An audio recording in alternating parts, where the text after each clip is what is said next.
ठंड के मौसम में नसों में दर्द होना, सुनपन, झंझनाहट, करंट लगना, सुई चुभने जैसा दर्द, कमजोरी, नर्व पेन, नस चढ़ जाना, ये सभी नर्व से रिलेटेड प्रॉब्लम होती है जिसे न्यूरोलॉजिकल या फिर न्यूरोपैथिक पेन के नाम से भी जाना जाता है। जैसे वायर करंट को लाने ले जाने का काम करते हैं, ठीक वैसे ही हमारे नर्व सिग्नल को, जैसे इस वायर के ऊपर रबड़ की कवरिंग है, ठीक वैसे हमारे नर्व के ऊपर माइलिनेटेड सेल की कवरिंग होती है। अगर इस कवरिंग में कोई प्रॉब्लम आती है, डैमेज होने लगती है, क्रैकिंग आने लगती है, टूटने लगती है, सिग्नल प्रॉपर कैरी नहीं हो पाता, जिसके कारण नर्व्स के बीच का जो कनेक्शन है वो टूट जाता है। इसके क्या कारण होते हैं, क्या कॉजेज होते हैं, चलिए अब उनको भी समझ लेते हैं।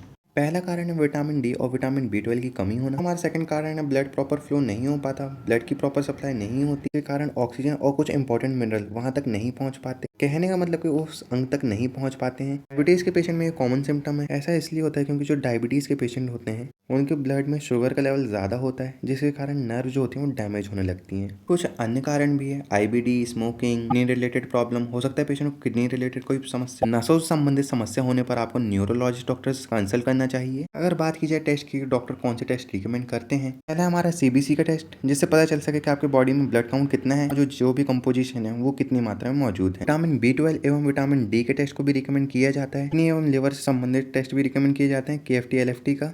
डायबिटीज़ के मरीजों में ये सिम्टम्स कॉमन है। हो सकता है पेशेंट को डायबिटीज़ हो, इसका पता करने के लिए भी पेशेंट का डायबिटीज़ का टेस्ट किया जाता है। अगर बात की जाए ट्रीटमेंट की, ट्रीटमेंट के दौरान कौन सी मेडिसिन देनी चाहिए, जैसा कि मैंने आपको अभी बताया कि विटामिन B12 की कमी एवं विटामिन D की कमी से ये प्रॉब्लम होती है। विटामिन B12 को हम कोबालामीन के नाम से भी जानते हैं। इसकी कमी को पूरा करने के लिए आपको विटामिन B कॉम्प्लेक्स की टैबलेट को लेना चाहिए। इसमें विटामिन B1, B6 और B12 कॉम्बिनेशन में होते हैं। ओनली विटामिन B12 की ही टैबलेट लेना चाहते हैं, उसी की कमी को पूरा करना है, मतलब कोबालामीन की कमी को, तो आप मिथाइल कोबालामीन की टैबलेट ले सकते हैं। इसकी एक गोली को रात में रोज सोते वक्त लेने की सलाह दी जाती है। ये कंडीशन पर डिपेंड करता है कि कब कौन सी मेडिसिन देनी चाहिए, या फिर आप इनकी जगह इंजेक्शन को भी ले सकते हैं। डॉक्टर इन इंजेक्शन को भी रिकमेंड करते हैं। इसमें भी B1, B6, B12 कॉम्बिनेशन में होता है। इसके एक इंजेक्शन को हफ्ते में एक बार IM दिया जाता है। इसी के साथ साथ पेशेंट को विटामिन D के सैचेट को भी रिकमेंड किया जाता है।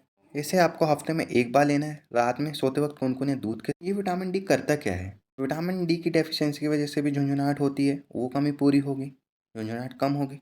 और विटामिन D कैल्शियम के एब्जॉर्प्शन को बढ़ाता भी हमारी बॉडी में। अगर आपकी बॉडी में विटामिन D नहीं है, नहीं मिल पा रहा, तो कैल्शियम का एब्जॉर्प्शन होगा ही नहीं। इन दवाइयों के साथ साथ पेशेंट को गाबापेंटिन की टैबलेट को भी रिकमेंड किया जाता है। ये गाबापेंटिन है क्या, इसका यूज़ होता है नसों के दर्द को कम करने के लिए। इसे डायबिटिक पेशेंट को भी दिया जाता है। गाबापेंटिन का उपयोग एपिलेप्सी में भी किया जाता है। एपिलेप्सी में सीजर को कम करने के लिए, दर्द को कम करने के लिए आप इस क्रीम ऑइंटमेंट का उपयोग कर सकते हैं। इसके उपयोग से आपको मांसपेशियों में होने वाले दर्द एवं खिंचाव से राहत मिलेगी। इसे दिन में 2 से 3 बार लगाने की सलाह दी जाती है। ये वीडियो मात्र एजुकेशन पर्पज के लिए बनाया गया है। कृपया किसी भी दवा का सेवन अपने डॉक्टर की सलाह पर ही करें।